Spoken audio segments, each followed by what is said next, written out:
Assalamualaikum warahmatullahi wabarakatuh. Kami akan mempresentasikan materi statistik tentang pengujian hipotesis sampel kecil.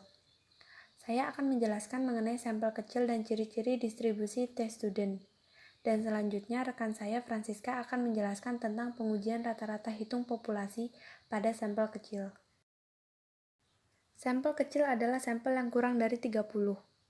Untuk sampel kecil, maka nilai standar deviasi S berfluktuasi relatif besar, sehingga nilai uji Z tidak bersifat normal. Sebaran distribusi sampel kecil dikembangkan suatu distribusi khusus yang dikenal sebagai distribusi T atau T-student. Nilai-nilai distribusi T dinyatakan sebagai berikut.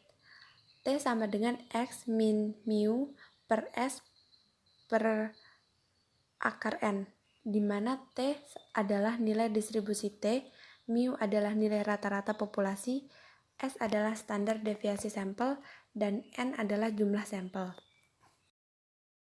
Selanjutnya, ciri-ciri distribusi T-student. Yang pertama, distribusi T-student seperti distribusi Z merupakan sebuah distribusi kontinu atau berkelanjutan di mana nilainya dapat menempati semua titik pengamatan.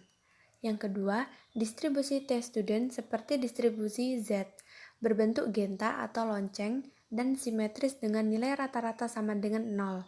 Yang ketiga, distribusi T-student bukan merupakan suatu kurva seperti kurva Z, tetapi keluarga dari distribusi T. Setiap distribusi T mempunyai rata-rata hitung sama dengan 0, tetapi dengan standar deviasinya yang berbeda-beda, sesuai dengan besar sampelnya. Pada gambar tersebut, terlihat bahwa kurva distribusi T semuanya mempunyai nilai rata-rata sama dengan 0, namun standar deviasinya berbeda. Standar deviasi dengan derajat bebas V, di mana V sama dengan N-1, dan pada V sama dengan 2 mempunyai puncak yang datar serta lebih lebar dibandingkan dengan V sama dengan 15 dan V sama dengan 25. Apabila jumlah V relatif besar atau mendekati 30, maka kurva distribusi T akan mendekati kurva normal, yaitu distribusi Z. Yang keempat, distribusi T lebih mendatar dan melebar dibandingkan dengan distribusi Z. Dampaknya adalah suatu taraf nyata tertentu akan mempunyai nilai yang lebih besar dibandingkan nilai kritis pada distribusi Z. Selanjutnya, dampak dari nilai kritis pada distribusi T dibandingkan dengan distribusi Z, yaitu yang pertama, interval keyakinan distribusi T akan lebih besar dibandingkan dengan interval keyakinan distribusi Z. Yang kedua, daerah di mana H0 tidak ditolak pada distribusi T lebih besar dibandingkan distribusi Z.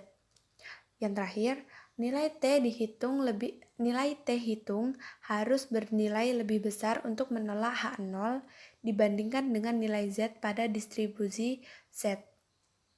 Untuk mendapatkan nilai T yang lebih besar, maka diperlukan selisih sampel dengan populasi yang lebih relatif besar. Probabilitas untuk tidak menolak H0 yang lebih besar disebabkan ketidakyakinan para penduga-penduga distribusi T yang disebabkan kecilnya sampel dan besarnya standar deviasi.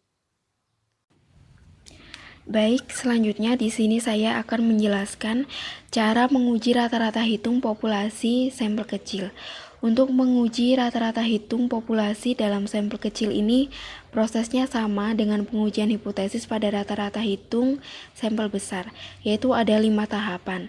Yang pertama, merumuskan hipotesis 0 atau H0 dan hipotesis alternatif atau H1.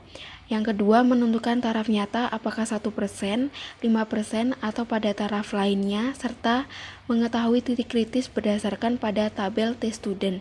Yang ketiga, menentukan uji statistik dengan menggunakan rumus uji T. Yang keempat, menentukan daerah keputusan. Yang kelima, mengambil keputusan untuk menolak dan menerima dengan membandingkan nilai kritis taraf nyata dengan nilai uji T. Selanjutnya di sini saya mempunyai contoh soal. Langsung saja, pada soal ini disebutkan saham perusahaan berbasis pertanian di BEI itu rata-ratanya Rp2.559 per lembar. dan yang diambil adalah 5 sampel dari perusahaan berbasis pertanian tersebut.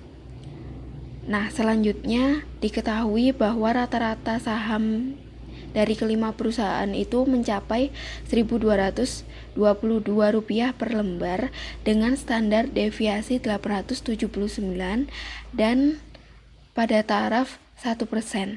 Nah, yang ditanyakan apakah harga saham perusahaan berbasis pertanian ini mengalami penurunan atau perbedaan selisih yang terjadi ini karena faktor kebetulan saja apa tidak.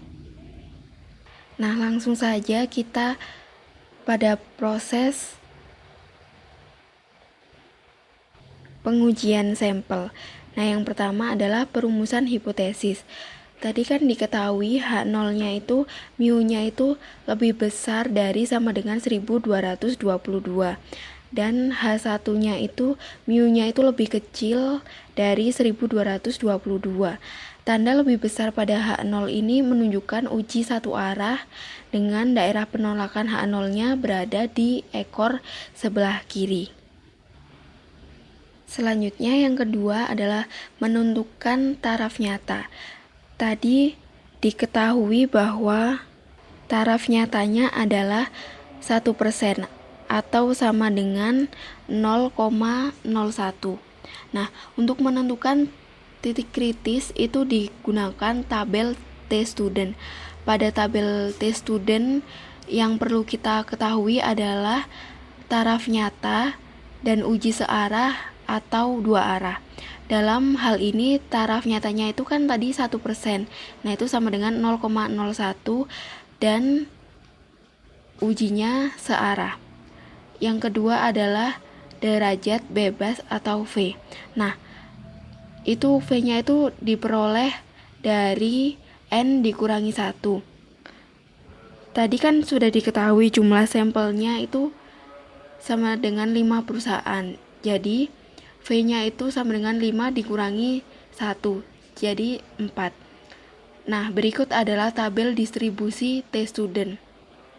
Nilai T-student dengan taraf nyata 1% atau 0,01 uji searah dan V-nya itu 4, itu adalah 3,747 atau negatif 3747. Dengan cara yang sama dapat dicari nilai kritis untuk taraf nyata dan derajat bebas lainnya. Nah, selanjutnya yang ketiga adalah melakukan uji statistik T dengan memasukkan ke dalam rumusnya. Nah, rumusnya itu diketahui T sama dengan X dikurangi mu per 1 dibagi akar N. Nah, langsung saja dimasukkan 1222 dikurangi 2559 per 879 dibagi akar 5, yaitu sama dengan negatif 3,40.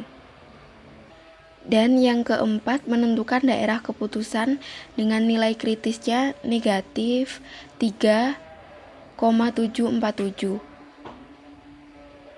Tadi kan sudah diketahui bahwa dalam hal ini itu uji satu arah dengan ujung ada di sebelah kiri karena diketahui bahwa H0-nya lebih besar daripada 1222. Nah, proses yang terakhir adalah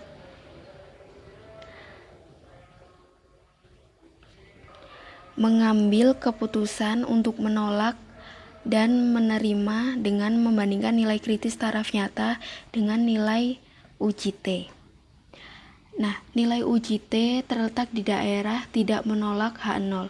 Pada taraf nyata 1% ini menunjukkan bahwa harga rata-rata saham perusahaan berbasis pertanian ini tidak mengalami penurunan nyata. Baik, selanjutnya di sini ada contoh kedua, yaitu contoh soal pengujian hipotesis sampel kecil pada uji dua arah. Di sini langsung saja diketahui bahwa perusahaan kereta Kereta Api mempersiapkan kereta api eksekutif untuk jurusan Jakarta ke Surabaya, Malang, Solo, Yogyakarta, dan Semarang sebanyak 10 buah dan total rute yang dilayani sebanyak 20 rute. Harga rata-rata tiket kelas eksekutif atau A sebesar Rp418.250 untuk mendorong para pelajar dan konsumen menggunakan kereta api. Nah, manajemen kereta api memberikan kebijakan diskon terhadap harga tiket kereta api eksekutif selama liburan.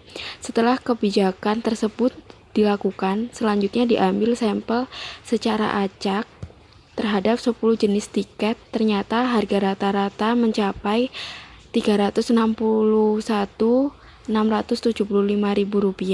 dan standar deviasinya Rp62.444.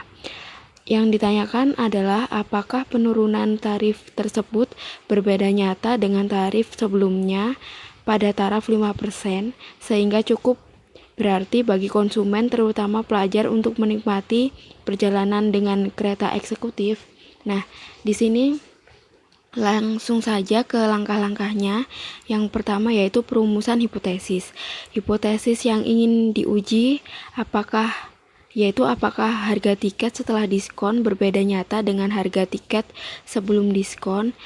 Nah, perumusan hipotesisnya adalah H0 sama dengan mu sama dengan 418.250 dan H1 mu tidak sama dengan Rp418.250. Tanda tidak sama dengan pada H1 menunjukkan uji dua arah.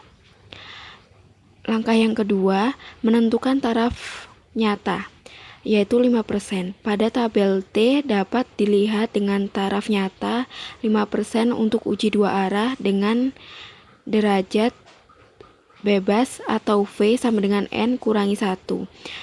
N-nya atau sampelnya tadi kan 10, jadi 10 dikurangi 1 sama dengan 9. Dan nilai kritisnya diperoleh 2,262.